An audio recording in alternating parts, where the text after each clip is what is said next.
All right, so we're going to be talking about quadratic functions today. Learning goals for this lesson: you should, by the end of this, be able to identify the domain, range, and x-intercepts of the graph of a quadratic function, as well as the y-intercept, vertex, maximum or minimum, and the behavior of the graph of a quadratic function. So, some vocabulary. Quadratic function. It's a function that can be described by an equation in the form of f of x equals ax squared plus bx plus c. Now, you might not always have all of these parts. You will always have an x squared, but you may not have c. Different things may or may not be there. The zero of a function, that's an input value that produces an output of 0. In other words, these are your x-intercepts. So when they're asking you for the x-intercepts, they're asking you for the 0. Y-intercept, just like with linear equations, it's where the graph of a function intersects the y-axis. The vertex of a quadratic function is the maximum or minimum point of a quadratic function. It's where the graph begins to change directions. All right, so key features of a quadratic function. If you have the graph in front of you, it's pretty easy to kind of identify what those things are. Your leading coefficient, it's either going to be positive or negative. If it's positive, the graph is going to open up, like here. So this is a positive leading coefficient. If it opens up like this, it opens down, it is a negative leading coefficient. And what I mean by leading coefficient, if we go back, this is your leading coefficient, your A. So if it's positive, it opens up. If it's negative, it opens down. Your domain. Domain for quadratic functions are all real numbers, which you can write like this. Okay, so that means all real numbers. So just line, and then basically make an R out of it. All right. Range. It's going to depend on the vertex and whether the graph opens up or down. If it opens up, y is going to be greater than or equal to, and then it's going to be the value of y in your vertex. If it opens down, it will be y is less than or equal to, and again, the value of y in your vertex. So here our vertex is at -2, -1. Okay. If we were to write the range for this, it would be y is greater than or equal to, because it opens up, -1. Because that's our y value at the vertex. Okay, the x-intercepts, or the zeros of the function, that's the points where the graph intersects the x-axis. So like right here and here. If they asked you what the x-intercepts were, you would say -3, and -1.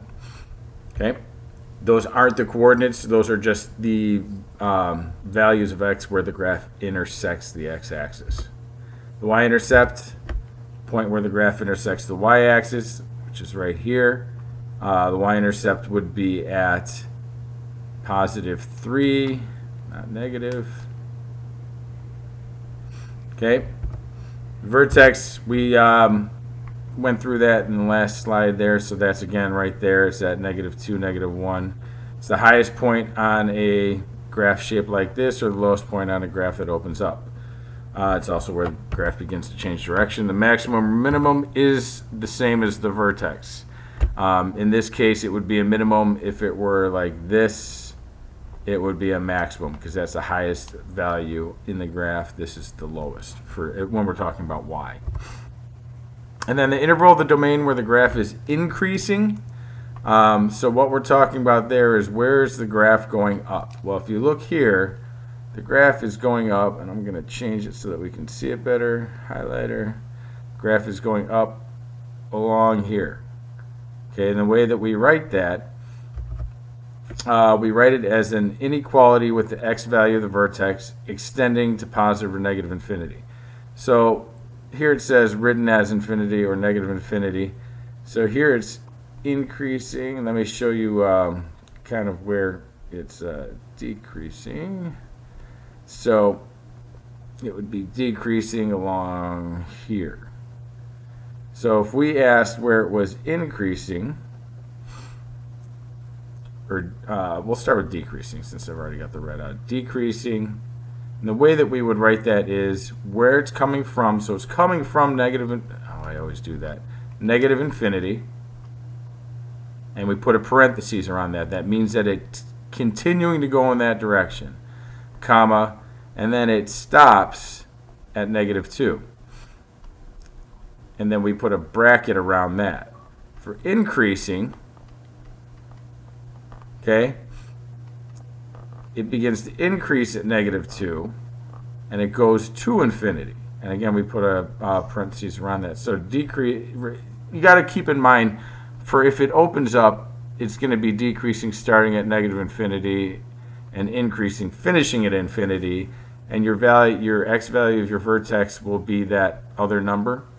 And then if it's a graph that opens down, it would be the opposite. Trust me, it'll make more sense as you go and do it. All right, so what are the key features of the quadratic function? This graph opens up, so it's positive. Okay? Domain, like I said, all real numbers. The range, so this value right here is -1, so, and it's opening up, so y is greater than or equal to -1. The x-intercepts, right there, so -3 and -1. Your y-intercept is at +3. Your vertex is at -2, -1. That's right there. Okay, that's a minimum. Okay, and again, write it down, -2, -1. The domain is increasing from -2 to infinity, because from here, the graph is increasing and it's increasing to infinity.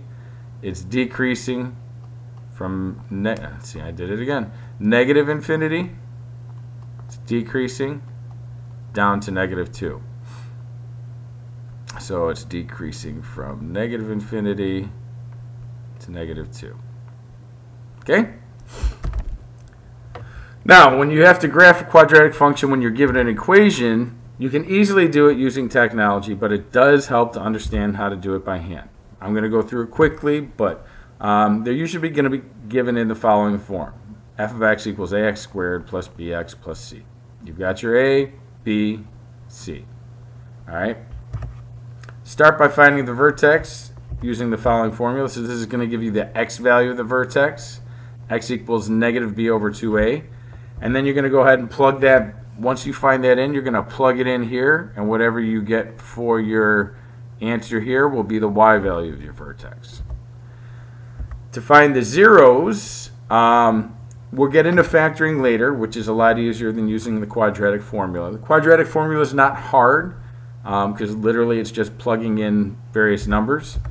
The quadratic formula is x equals -b plus or minus the square root of b squared minus 4ac all over 2a.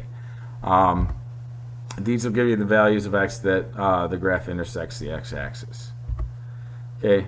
Additional point that you could find would be the y-intercept, which is, if you go back to your equation, that's this right here, this c. All right, so let's go ahead and try it out. So we've got, we need to graph, label, and write the coordinates of the maximum or minimum and the x-intercepts for this equation.